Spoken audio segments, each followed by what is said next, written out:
জগন্নাথ বিশ্ববিদ্যালয়ের ছাত্র সংসদ নির্বাচনে শিবির সমর্থিত প্যানেলের ভূমিধ্বস বিজয় হয়েছে। আলহামদুলিল্লাহ। ছাত্রদল সমর্থিত প্যানেলের ভিপি ক্যান্ডিডেট ফাইট দিছে, তাও শেষ রক্ষা হয় নাই। যদিও ছাত্রদল প্যানেলের ভিপি ক্যান্ডিডেট কিন্তু গণ অধিকার পরিষদের, ছাত্রদল করা ছাত্র না। শিবির সমর্থিত প্যানেলের জন্য শুধু না, এটা জগন্নাথ বিশ্ববিদ্যালয়ের জন্য একটা ইতিহাস যে এটা জগন্নাথ বিশ্ববিদ্যালয়ের প্রথম ছাত্র সংসদ নির্বাচন। সকল জরিপ, বড় দল, বাঙ্গ মিডিয়া, বাঙ্গ সুশীল এবং গোয়েন্দা সংস্থার পরিকল্পনা ব্যর্থ করে দিল সাধারণ ছাত্রছাত্রীরা এইভাবেই। পুরনো আচার ব্যবহার দেখে এই সাধারণ ছাত্রছাত্রীরা তারা ছাত্রলীগের চাইতে কিংবা ছাত্র দলের চাইতে কিংবা অপরাপর সংগঠনগুলির চাইতে তাদেরকে ভালো মনে করেছে, ভোট দিয়েছে। আগামী 1 মাসের মধ্যেই যদি এই সমস্ত ক্যাম্পাসে আবার ভোট হয়, আমি আপনাকে লিখে দিচ্ছি ছাত্র শিবির পাশ করবে না।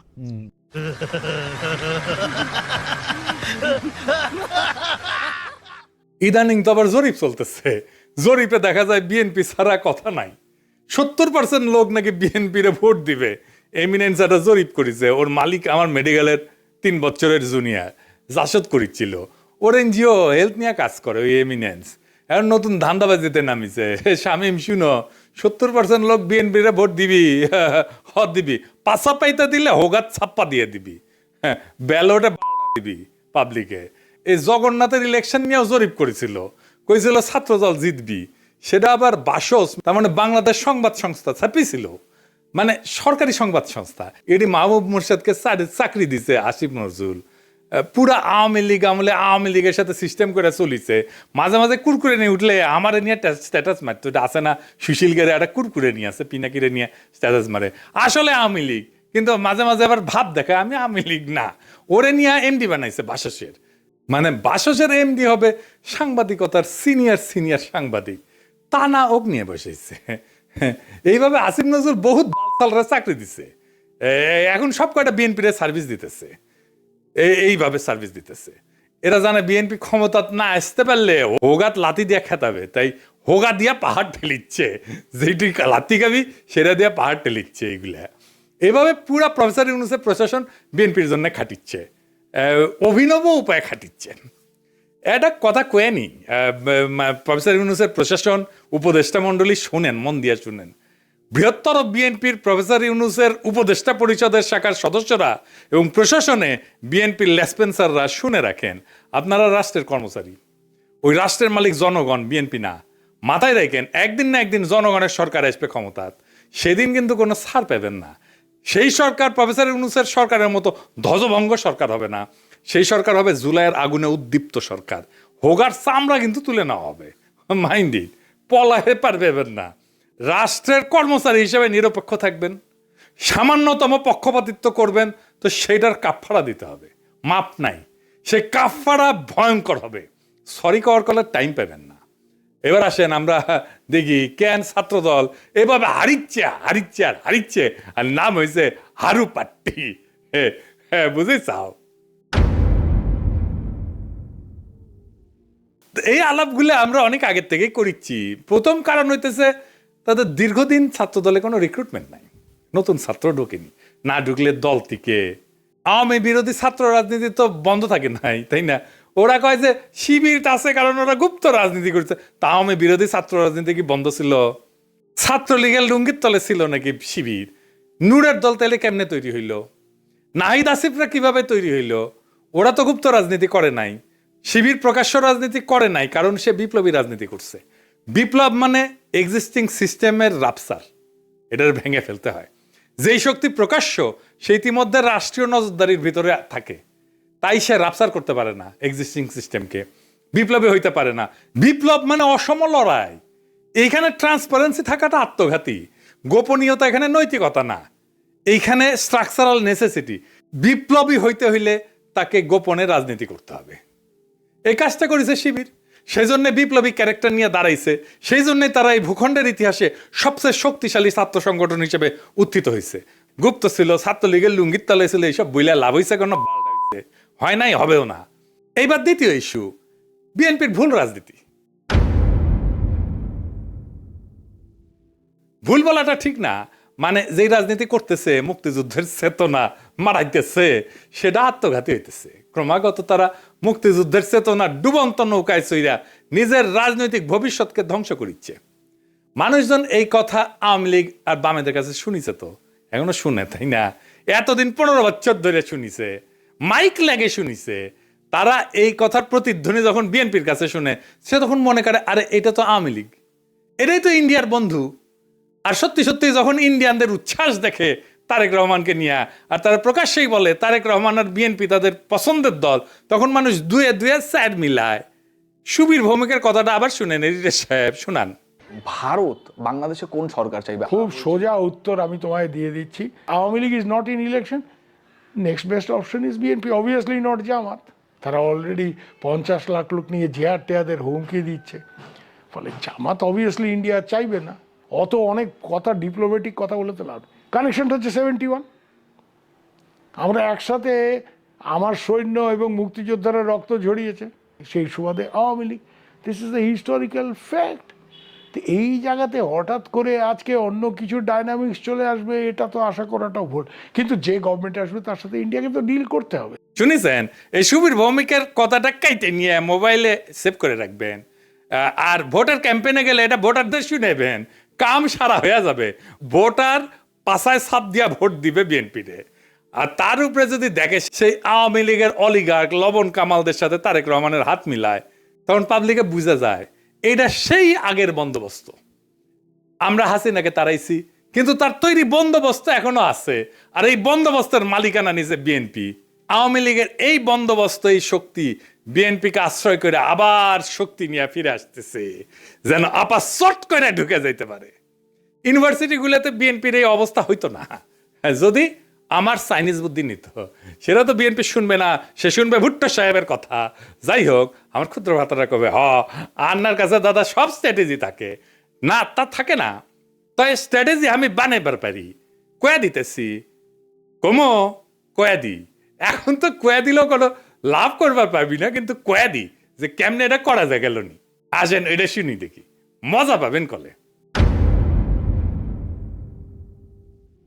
ছাত্র দলে যে রিক্রুটমেন্ট নাই, এটা তারেক রহমান সহ সব বিএনপি নেতারা জানে, স্থায়ী কমিটির সবাই জানে, স্বীকার করে, কিন্তু এইটারে কেমনে ম্যানেজ করবে সেটা জানে না। এই প্রসঙ্গে একটা প্রফেশনাল গল্প বলি আর কি, খুব বেসিক কনসেপ্টের গল্প আর কি। প্রোডাক্ট লাইফ সাইকেলের মার্কেটিংয়ের একটা খুব বেসিক কনসেপ্ট। কিসে দেয়? যে কোনো প্রতিষ্ঠানের, মানুষের, দলের, পণ্যের একটা লাইফ সাইকেল থাকে বা জীবন চক্র থাকে। মানে জন্ম, বেড়ে ওঠা, তারুণ্য, যৌবন, বার্ধক্য, মৃত্যু, মানুষের যে জীবন চক্র ঠিক তেমন একটা দলের বা পণ্যের ঠিক এরকম লাইফ সাইকেল বা জীবন চক্র থাকে। প্রথমে এটাকে বলা হয় ইন্ট্রোডাকশন বা উদ্ভব পর্ব, গ্রোথ বা উত্থান পর্ব, ম্যাচুরিটি বা আধিপত্য পর্ব, ডিক্লাইন বা পতন পর্ব। শিবির আছে উত্থান পর্বে, ছাত্রদল আছে পতন পর্বে। বুঝছাও? এইটা সব দেখে দেন কে কোনটি আছে। এই লাইফ সাইকেলকে চাইলে এক্সটেন্ড করা যায়। ম্যাচুরিটিতে আসলে আলাদা স্ট্র্যাটেজি নিতে হয়, যেন আবার নতুন কইরা সে উত্থান পর্বে চলে যেতে পারে। এই পতন পর্ব শুরু হইলেও আবার তাকে উত্থান পর্বে নিয়ে যাওয়া যায় কলে কিছু কিছু বিশেষ ক্ষেত্রে, কিন্তু একটা জায়গা আনা যায় না। সেটা হইতেছে হিস্টোরিক্যাল লেজিটিমেসি কোলাপস যদি হয় পলিটিক্যাল পার্টির ক্ষেত্রে। এটা শুনতে খটোমটো লাগলেও সোজা কলে, খুবই সোজা। মানে আমি যা বইলা আমার বৈধতা আনিছি তার উল্টা কাজ করলে লেজিটিমেসি কোলাপস হয়। এইটা ছাত্রদল আর বিএনপি দুইটারই হয়েছে। বিএনপি মুক্তিযুদ্ধরে তার পলিটিক্যাল অ্যাঙ্কার বানাইছে, উঠি খুঁটি গাড়িছে, কিন্তু বিএনপি ছিল আওয়ামী লীগের মুক্তিযুদ্ধের বয়ানের অ্যান্টিথিসিস। মুক্তিযুদ্ধ হয়েছে বাঙালি জাতীয়তাবাদের স্লোগান নিয়ে, তাই না? সংবিধানে তো ঢুকেছে। তো বিএনপি আসছে বাংলাদেশি জাতীয়তাবাদ নিয়ে। মুক্তিযুদ্ধের চেতনা ছিল ধর্ম নিরপেক্ষতা, বিএনপি আনিছে পরম করুণাময় আল্লাহ তাআলার উপর পূর্ণ আস্থা এবং বিশ্বাস। আওয়ামী মুক্তিযুদ্ধের লক্ষ্য ছিল সমাজতন্ত্র, বিএনপি কইছে না না, সমাজতন্ত্র মানে যদি হয় অর্থনৈতিক এবং সামাজিক ন্যায় বিচার, তাইলে ঠিক আছে, অন্য সমাজতন্ত্র আমি মানি না। বিএনপি ওইটা নিয়ে লেজিটিমেসি পাইছিল, ওই লেজিটিমেসি কোল্যাপস করেছে 2024-এর 5ই আগস্টের পরে, যখন মুক্তিযুদ্ধ। এই জন্যই বিএনপি জিততে পারবে না সামনের ইলেকশনে। কিন্তু ছাত্রদল এটা ডিক্লাইন ফেজে গেছে আরো আগেই। মানে বিএনপির লেজিটিমেসি কোলাপস করার আগেই গেছে। সেই জন্য আমি কইতেছি যে কিভাবে বিএনপি যদি লেজিটিমেসির কোলাপস না হইতো তাহলে ছাত্র দলকে বাঁচাইতে পারতো, এখন সে চাইলেও পারবে না বাঁচাইতে। কেমনে পারতো? প্রথমে ছাত্র দলকে বিলুপ্ত করে দিতে হইতো, থেকে লাভ নাই, কারণ দল তো নাই, সমর্থন নাই, রিক্রুটমেন্ট নাই, থেকে লাভ কি? ভোটে জিতে না, হারু পাট্টি। তাইলে এটারে বিলুপ্ত কইরা সবাই রে বৈষম্য বিরোধী ছাত্র সংগঠনে একীভূত করতে হইতো। এটা হইলে বৈষম্য বিরোধী ছাত্র সংগঠনের সবচেয়ে বড় স্টেক হোল্ডার হইতো ছাত্র দল থেকে আসা লোকগুলা। বৈষম্য বিরোধী ছাত্র সংগঠনই হইতো বিএনপির গণছাত্র সংগঠন। সে আরো বৃহত্তর ঐক্যের চেষ্টা করতো, ছাত্র অধিকার পরিষদকে নিত, ইনকিলাব মঞ্চকে নিত, এরকম ছোটখাটো দলগুলোকে সে ঢুকায় ফেলতো, একীভূত করে ফেলতে পারতো। তাইলে শিবিরের একটা শক্তিশালী বিরোধী দল দাঁড়াইতো। এটা হইলে শিবিরের সাথে শক্ত ফাইট দিতে পারতো, অনেক জায়গায় জিতেও যেতে পারতো। আর যে রিক্রুটমেন্টের গ্যাপ তৈরি হয়েছে সেটা পূরণ হইতো, কারণ এই বৈষম্য বিরোধী ছাত্ররা তো ছাত্র দল করে না, এরা তো নতুন তরুণ, আরো তরুণ, এরা ঢুকতো, তাইলে তার গ্যাপটা পূরণ হইতো। এখন ইলেকশন হইতেছে আর মারা খাইতেছে বিএনপি, নামই হয়ে গেছে হারু পাট্টি। এখন আমার ক্ষুদ্র ভাতারা একটা বিরাট কোশ্চেন করে ফেলতে পারে আমাকে, আমি কালে ডরে আছি। হ্যাঁ, যে কয় যদি দাদা দলে যদি এইভাবে লাইফ সাইকেলের মধ্যে যায়, উত্থান পতনের মধ্যে দিয়া যায়, তাহলে তো আমেরিকা রিপাবলিকান আর ডেমোক্রেটদের মইরা ভূত হয়ে যাওয়ার কথাই ছিল। এইগুলো তো ভালোই টিকে আছে। তো মাঝে মাঝে বুঝছাও আমার মনে হয় যে আমি দিনে 4-5টা করে ভিডিও বানাই, ব্যানে এগুলো ব্যাখ্যা করি। মেলা কোশ্চেন আছে সবার মাথার, তাই না? হ্যাঁ, এটা খুব ইন্টারেস্টিং প্রশ্ন করে করিছেন আপনারা, না করলেও কয়ে দিলাম, তাই না? আসেন এবার বুঝে দেখি। আমেরিকান রিপাবলিকান আর ডেমোক্রেটিক পার্টি এটা স্বাভাবিক রাজনৈতিক দল না, ওইগুলো কার্যত রাষ্ট্রের ভেতরে একটা ইনস্টিটিউশনালাইজ পাওয়ার মেকানিজম। এটা কি? এটা প্রতিষ্ঠান হয়ে গেছে, এটা দল নাই, এটা রাষ্ট্রের সাথে একীভূত হয়ে গেছে, অনেকটা চাইনিজ কমিউনিস্ট পার্টির মতো। তাই ওদের পতন হয় না, ওদের রূপ বদলায়।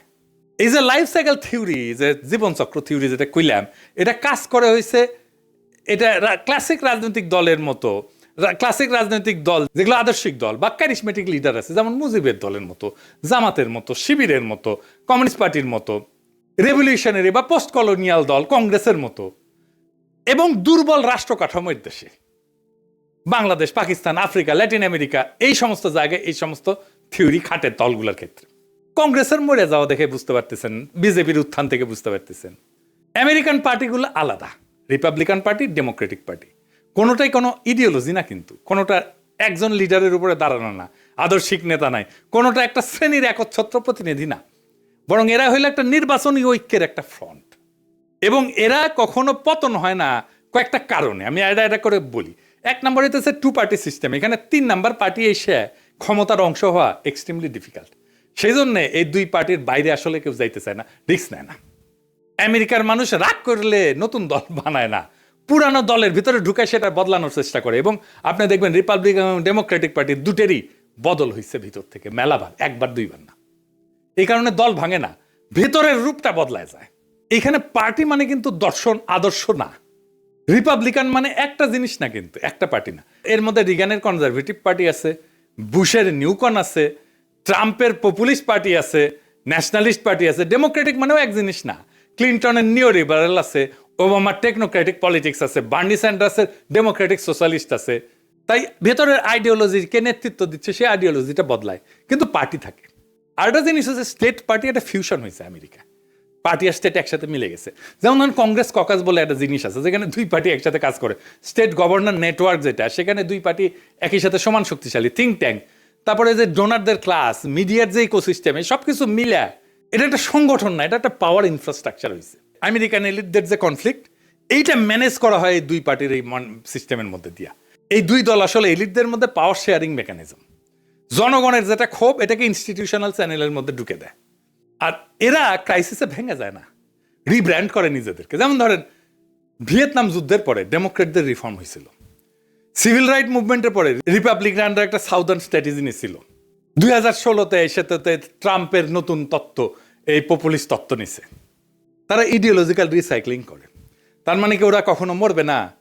মরবে, কিন্তু পার্টির নাম মরবে না, ভেতরের আত্মা মরে যাবে। আজকের রিপাবলিকান পার্টি লিঙ্কনের রিপাবলিকান পার্টি না, আইসেনহাওয়ারের রিপাবলিকান পার্টি না। আজকের ডেমোক্রেটিক পার্টি যে John F Kennedy Democratic party না, বা ফ্র্যাঙ্কলিন রুজভেল্টের ডেমোক্রেটিক পার্টি না, কিন্তু লেভেলটা টিকে থাকে দলের, কারণ লেভেলটাই পাওয়ারের টিকিট। বাংলাদেশের দল মানে রাজনীতি, আমেরিকায় দল মানে রাষ্ট্র পরিচালনার সফটওয়্যার। সফটওয়্যার তো আপডেট হয়, ডিলিট হয় না, ইনকাই আর কি। সেই জন্যে এগুলা ডিক্লাইন হয় না। তো জগন্নাথ বিশ্ববিদ্যালয়ের নতুন ছাত্র সংসদকে অভিনন্দন। এই বিজয় কোনো দলের কিন্তু একক বিজয় না, এটা সাধারণ ছাত্রছাত্রীদের বুদ্ধিবৃত্তিক বিদ্রোহের ফল। আপনাদের সামনে কাজ অনেক। আপনাদের ক্যাম্পাসে এখনো পর্যাপ্ত ক্লাসরুম নাই, পর্যাপ্ত টয়লেট নাই, বিশেষ করে নারীদের টয়লেট নাই, স্যানিটেশন সংকট আছে, আবাসন নাই, ক্যান্টিন নাই। এই সমস্যাগুলো আজও সমাধান হয়নি, কারণ এগুলো কখনোই রাষ্ট্রের কাছে অপরিহার্য সংকট হয়ে ওঠেনি। এখন দায়িত্ব আপনাদের এই সংকটগুলোকে দাবি থেকে প্রয়োজন, প্রয়োজন থেকে অনিবার্যতায় রূপান্তর করার। রাষ্ট্র সাধারণত তখনই নৈরাচৈরা বসে যখন বোঝে এই সমস্যার সমাধান না হইলে স্বাভাবিক শাসন চলবে না। আমি বিশ্বাস করি ঐতিহাসিক ছাত্র সংসদ যদি সংগঠিত, ধারাবাহিক এবং নৈতিক চাপ তৈরি করতে পারে, তাইলে এই ক্যাম্পাসের বাস্তবতা বদলাইতে বাধ্য হবে। আর একটা কথা পরিষ্কার করিয়া বলি, প্রফেসর ইউনূসের সরকার এবং প্রশাসনকে রাষ্ট্রের কর্মচারীরা কারো দলীয় সম্পদ না। রাষ্ট্রের মালিক জনগণ। সময় বদলায়, সরকার বদলায়, কিন্তু দায় থেকে কেউ কিন্তু মুক্ত হয় না। আজ যারা সিদ্ধান্ত নিচ্ছেন যে আপনারা বিএনপির ক্ষমতায় আনবেন এবং বিএনপির লেসপেন্সারি করবেন, আপনাদের মনে রাখা উচিত ইতিহাস কখনো হঠাৎ বিচার করে না, কিন্তু একদিন ঠিকই হিসাব খুঁড়ে নেয়। আর এই ছাত্র সংসদের কাছে আমার প্রত্যাশা একটাই, আপনারা ভবিষ্যতের জন্য রাজনীতি তৈরি করবেন। এই ক্যাম্পাসের ভাষা যদি বদলায়, তাহলে দেশ বদলায় তো সময় লাগবে না। আশা করি আগামী ফেব্রুয়ারিতে আমাদের বন্ধুসুলভ সরকার আসলে আপনাদের যতগুলো সমস্যার কথা বললাম, এই সমস্যাগুলোর সমাধানের জন্য আমি ব্যক্তিগতভাবে আপনাদের সাথে থাকব। ফেব্রুয়ারিতে আমাদের ফ্রেন্ডলি সরকারি ক্ষমতা আসতেছে ইনশাল্লাহ। চান্দাবাজ, ধান্দাবাজ, লুটেরা, ইন্ডিয়ার নব্য লেসপেন্সারেরা ক্ষমতায় আসবে না। আমি যে এপিসোডের পরে ইনকিলাব বলি, ওইটা কিন্তু শুধু স্লোগান না। ইনকিলাব মানে বদল, ইনকিলাব মানে বিপ্লব, ইনকিলাব মানে ভেঙ্গা চুইরা নতুন ভাবে গড়ে তোলা, ইনকিলাব মানে দেশ এবং জাতির জন্য অপরিহার্য হইয়া ওঠা। ইনকিলাব জিন্দাবাদ।